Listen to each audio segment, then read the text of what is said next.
지금 우리와 함께 이 테이블에 앉아 계신 청취자님 진심으로 환영합니다. 네, 환영합니다. 오늘 우리가 아주 특별한 시간 여행을 좀 떠나보려고 하거든요. 보통 우리가 옛날 문헌, 그러니까 고전 텍스트 같은 걸 대할 때 생각나는 장면이 있잖아요. 주로 도서관 같은 곳이 떠오르죠? 맞아요. 조용한 도서관에 앉아서 활자를 이렇게 눈으로 조용히 묵독하는 그런 장면이요. 그런데 오늘은 평소처럼 텍스트를 눈으로만 훑고 지나가는 게 아닙니다. 네, 귀를 열어야 하는 시간이죠. 그렇습니다. 귀를 활짝 열고 아주 오래된 하지만 정말 소름 돋을 정도로 정교한 소리의 세계로 직접 들어가 보려고 하거든요. 혹시 고대 문헌을 읽으면서 마치 영화 감독이 엄청 치밀하게 계산해서 설계한 음향 효과 같은 걸 경험해 본 적 있으신가요? 아마 우리 청취자님들도 대부분 없으실 겁니다. 그렇죠. 저도 그랬거든요. 왜냐하면 우리가 보통 번역된 글자, 즉 표면적인 의미나 교훈에만 집중하도록 훈련을 받아왔으니까요. 하지만 오늘 우리가 다룰 자료를 보시면 2000년 전 쓰인 고대 텍스트 속에 얼마나 소름 끼치는 언어 유희와 청각적인 수사학이 숨어 있는지 그 경이로운 디테일을 확실히 보실 수 있을 겁니다. 네네, 맞습니다. 그래서 본격적으로 시작하기 전에 꼭 짚고 넘어가야 할 점이 있는데요. 네.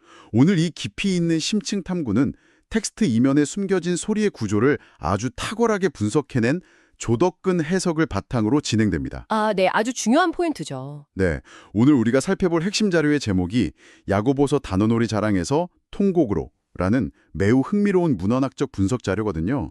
솔직히 저는 처음에 이 제목만 보고는 단어놀이. 네, 좀 의아하셨죠. 네, 성서 같은 진지한 문헌에서 무슨 말장난을 한다는 거지? 하고 고개를 좀 갸웃했거든요. 그럴 수 있습니다. 단어놀이라고 하면 보통 뭐랄까 가벼운 펀이나 농담 같은 걸 떠올리기 쉬우니까요. 맞아요. 약간 아재 개그 같은 느낌도 들고요. 그렇죠. 하지만 여기서 말하는 단어놀이는 그런 단순한 말장난이 절대 아닙니다. 이 자료가 가진 미션은 아주 분명해요. 어떤 미션인가요? 고대인들이 인간의 심리, 특히 인간이 뿜어내는 오만함과 그 파멸적인 결과가 소리의 반전을 통해서 어떻게 물리적으로 구현되는지를 완벽하게 꿰뚫어 보았다는 사실. 그걸 파헤치는 것이죠. 자, 이제 본격적으로 파헤쳐 볼까요? 자료에 등장하는 첫 번째 단어부터 한번 살펴보죠. 야고보서 4장 16절에 등장하는 헬라어 단어인데요. 네. 번역하면 허탄한 자랑이란 뜻을 가진 알라조네이아스입니다. 이게 도대체 소리랑 무슨 상관이 있는 건가요? 여기서 매력적인 부분은 고대인들이 단순히 단어의 사전적 의미뿐만 아니라 그 단어를 발음할 때의 모음 구조, 그리고 물리적인 발성 방식까지 철저히 계산했다는 점입니다. 민모양이나 발성까지요? 네네. 자, 청취자님도 지금 속으로 혹은 작게 소리 내어서 한번 발음해 보시죠. 아, 라, 조, 네이, 아이스. 라, 조, 네이, 아이스? 이거 발음할 때 턱이 아래로 뚝 떨어지면서 입이 양옆으로 쫙 벌어지네요. 정확하게 캐치하셨습니다. 첫 음절부터 아 하고 입이 굉장히 넓게 열리죠. 네, 입을 크게 벌려야만 소리가 나요. 고대 헬라어에서 이 발음은 입을 크게 열고 공기를 밖으로 밀어내면서 자신을 과시하는 이른바 자기 확장의 소리를 시각적이고 청각적으로 형상화한 겁니다. 자기 확장의 소리요? 아무런 근거도 없으면서 자신감에 차서 밖으로 마구 내뱉는 오만한 소린 거죠. 나를 부풀리고 나의 어떤 계획을 자랑하고 내가 가진 것을 세상에 떠벌리는 그 확장의 에너지가 이 발음의 입모양 속에 고스란히 녹아있다는 겁니다. 잠깐만요. 여기서 약간의 의구심이 드는데요. 네, 말씀하시죠. 우리 청취자님들 중에서도 저랑 비슷한 생각을 하시는 분들이 계실 것 같아요. 그러니까 그냥 우연의 일치 아닐까. 고대 작가가 글을 쓰면서 막 여기서는 입을 크게 벌리는 아 발음을 넣어야지 하고 계산했다는 건 약간 과도한 해석이 아닐까 하는 생각 말이죠. 아주 예리하고 당연한 의심입니다. 그런데 조덕근 해석에 따르면 이것은 결코 우연이 아닙니다. 진짜요? 네, 당시 그레코로만 문학이나 수사학 전통에서는 텍스트를 우리처럼 묵독하는 게 아니라 소리내어 낭독하는 것이 기본이었거든요. 무조건 소리를 내서 읽었군요. 맞습니다. 그래서 낭독자의 입모양, 호흡, 공명의 위치까지 싹 다 고려해서 단어를 배치하는 것은 당시 최고 수준의 수사학적 기법 중 하나였습니다. 와, 대단하네요. 야고보서의 저자는 이 기법을 아주 능수능란하게 다루고 있는 겁니다. 그 시대 사람들에겐 글이라는 건 곧 소리 그 자체였군요. 그렇게 들으니까 이 알라조네이아스 아는 소리가 확 와닿네요. 이거 완전 요즘 소셜미디어 이야기 아닌가요? 소셜미디어요? 네, 소위 말하는 플렉스 말이에요. 근거도 없이 막 렌트한 외제차 앞에서 입을 크게 벌리고 나 이만큼 성공했다 하면서 허풍을 떠는 그런 인플루언서들의 모습이 머릿속에 바로 그려지거든요. 아, 입안 가득 공기를 머금고 밖으로 뿜어내는 그 근거 없는 자신감? 완벽한 비유네요. 속은 텅 비어 있는데 겉모습만 잔뜩 부풀려 놓은 아직 거대한 풍선 같은 상태인 거죠. 네네, 맞아요.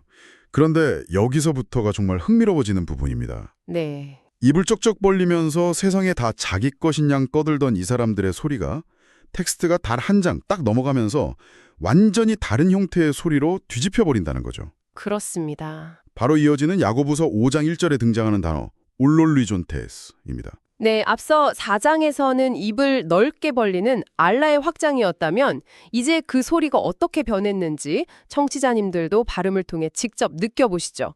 올, 롤, 리, 존, 테스. 올롤리존테스.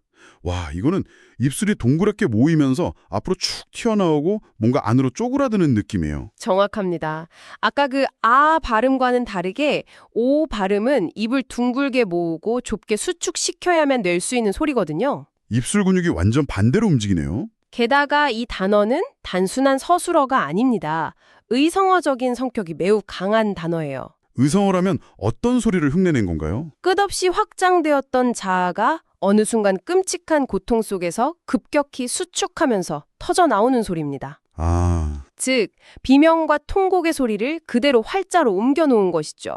저자의 수사학적인 천재성이 여기서 아주 선명하게 드러납니다. 알라가 올로 변하는 거군요. 네, 알라로 시작하는 그 넓고 오만한 자랑의 소리가 결국에는 올로로 시작하는 좁고 절망적인 통곡의 소리로 완전히 치환된다는 것을 청각적으로 각인시키고 있는 겁니다. 와, 진짜 소름이 돋네요.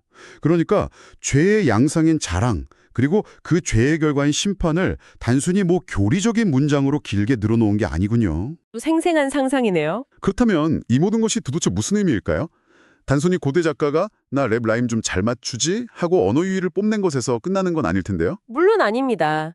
조덕근 해석을 바탕으로 한 이 분석 자료는 이 치밀한 언어 유희 이면에 아주 날카로운 신학적, 수사학적 목표가 숨어 있다고 분석합니다. 오, 어떤 목표들인가요? 첫 번째로 우리가 주목해야 할 것은 자랑의 본질적인 공허함을 폭로한다는 점입니다. 아까 말씀하신 그 텅 빈 풍선 같은 거군요. 네, 맞습니다. 앞서 살펴본 4장 16절의 알라조네이아는 근본적으로 알맹이가 전혀 없는 텅 빈 허풍을 의미하거든요. 네. 야고보는 이 허풍의 소리가 5장 1절에서 어떻게 단숨에 비명의 소리로 속절없이 무너져 내리는지를 보여줍니다. 순식간에 무너지는군요. 창조주를 배제한 채 인간 스스로 세운 완벽해 보이는 계획이나 부유함이 사실은 바늘 하나만 딱 찔러도 터져버리는 헛된 공기에 불과하다는 것을 아주 직관적으로 폭로하는 것이죠. 빵빵하게 부풀었던 풍선에서 바람이 푸시시 하고 빠지면서 불품없이 쪼그라드는 그런 모습이 바로 연상되네요. 네, 정확한 이미지입니다. 그렇다면 이 심판은 도대체 어떻게 일어나는 건가요?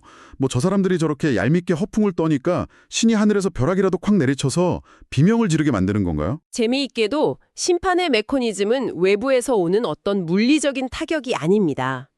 여기서 두 번째 중요한 목표가 등장하는데요. 네. 바로 인과응보의 청각화, 쉽게 말해서 부메랑 효과입니다. 부메랑 효과요.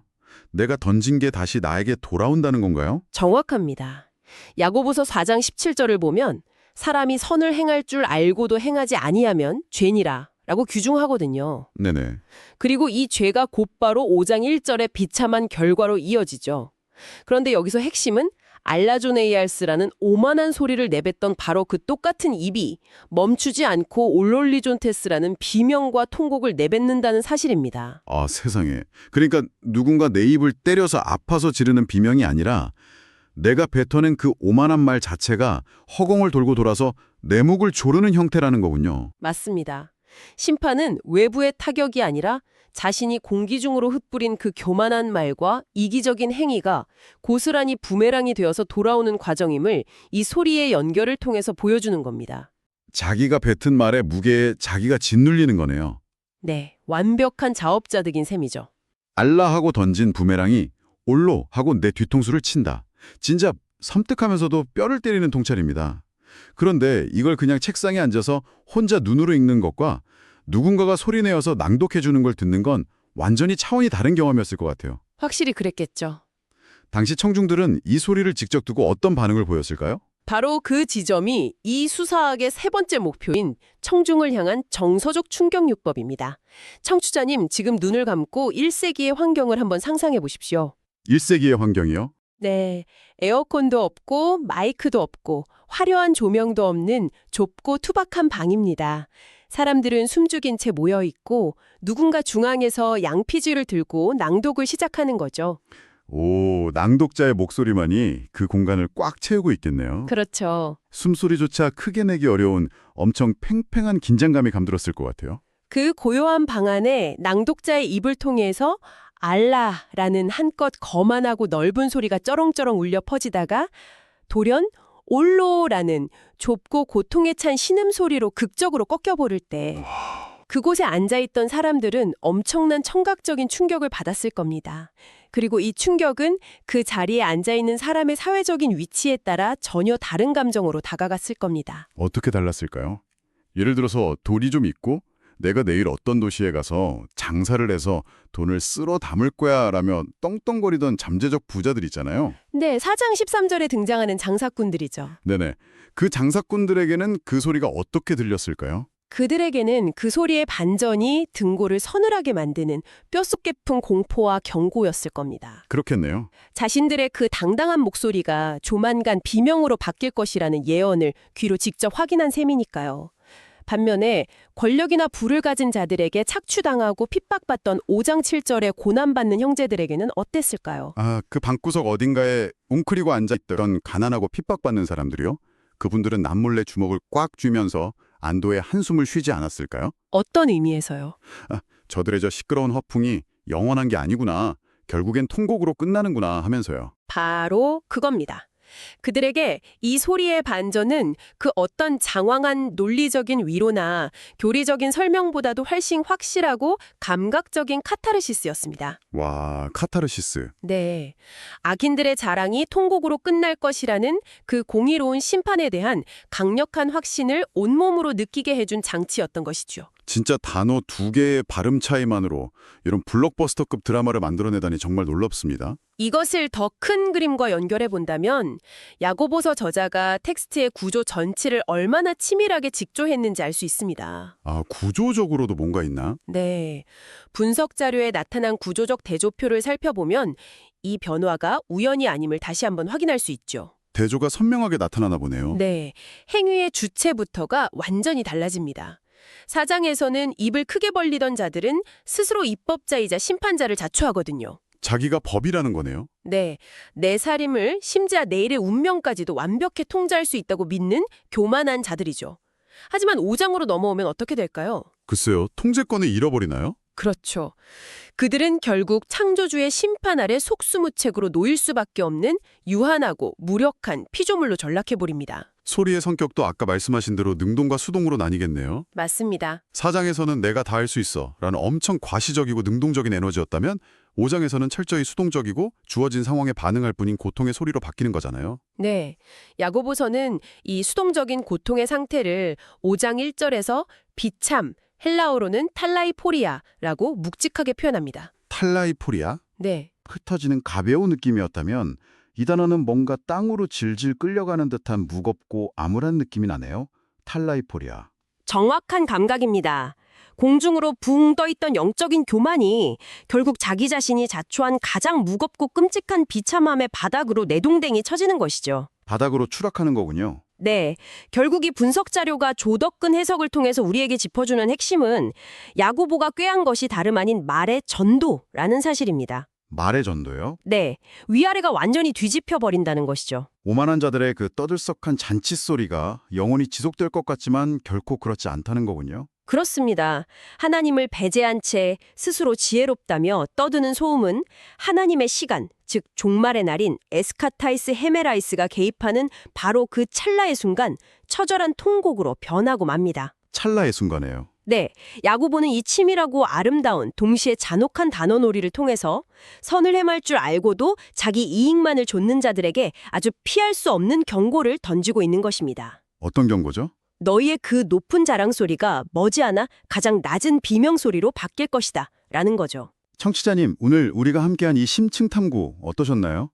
2000년 전의 텍스트는 그냥 박물관 유리에 갇혀있는 죽은 글자가 아니었습니다. 네, 여전히 살아 숨쉬는 소리죠. 입 밖으로 시원하게 내뱉었던 교만의 소리가 공간을 돌아서 어떻게 우리 스스로를 파멸로 이끄는 고tum의 메아리로 꽂히게 되는지, 그 경이롭고도 섬뜩한 청각적 설계를 우리는 오늘 함께 확인했습니다. 네, 무심코 넓게 벌렸던 아 소리가 오라는 좁은 비명으로 갇혀버린다는 이 통찰은 수천 년의 시간을 넘어서 지금 이 시대를 살아가는 우리 앞에도 아주 묵직하게 다가오네요. 이것은 우리에게 중요한 질문을 던집니다. 어떤 질문인가요? 고대 문헌은 우리가 허공에 무책임하게 쏘아올린 오만한 소리들이 그냥 사라지지 않고 물리적인 인과응보를 거쳐서 반드시 우리의 귀에 비명으로 되돌아온다고 경고합니다. 부메랑처럼요. 네. 그렇다면 지금 이 순간 청취자님이 세상에 내보내고 있는 주파수, 즉 당신의 일상과 삶에서 끊임없이 울려 퍼지고 있는 소리는 과연 어떤 형태를 띠고 있습니까? 제가 오늘 하루 동안 무심코 내뱉은 말들이 쫙 떠오르면서 그게 알라였는지 아니면 올로의 씨앗이었는지 조심스럽게 돌아보게 되네요. 우리는 내가 가진 것을 증명하고 남들보다 더 크고 화려한 소리를 내야만 살아남는다고 믿는 과시의 시대에 살고 있습니다. 플렉스의 시대죠. 네. 하지만 우리가 매일같이 공기 중으로 흩뿌리는 그 수많은 텍스트와 말들, 끝없이 확장하려는 자아의 소리들이 과연 나를 진짜로 세워주고 있는 걸까요? 참 깊이 생각해볼 문제네요. 우리가 내뱉은 그 수많은 아의 소리들이 훗날 거대한 오의 파도가 되어서 돌아올 때 우리는 과연 어떤 표정으로 그 부메랑을 맞이하게 될까요? 네. 오늘 함께 나눈 이 옛사람들의 날카로운 통찰이 청취자님의 일상 속에 작지만 깊은 파동으로 맴돌기를 바랍니다. 오늘 당신이 세상에 내보내는 소리가 당신을 찌르는 비명이 아닌 평안한 메아리로 돌아오기를 응원하면서 오늘 우리의 지적 여정을 마치겠습니다. 네, 감사합니다. 우리는 다음번에도 당신의 지적 호기심을 짜릿하게 자극할 흥미롭고 깊이 있는 자료를 들고 이 테이블로 다시 돌아오겠습니다. 함께해 주신 청취자님 감사합니다.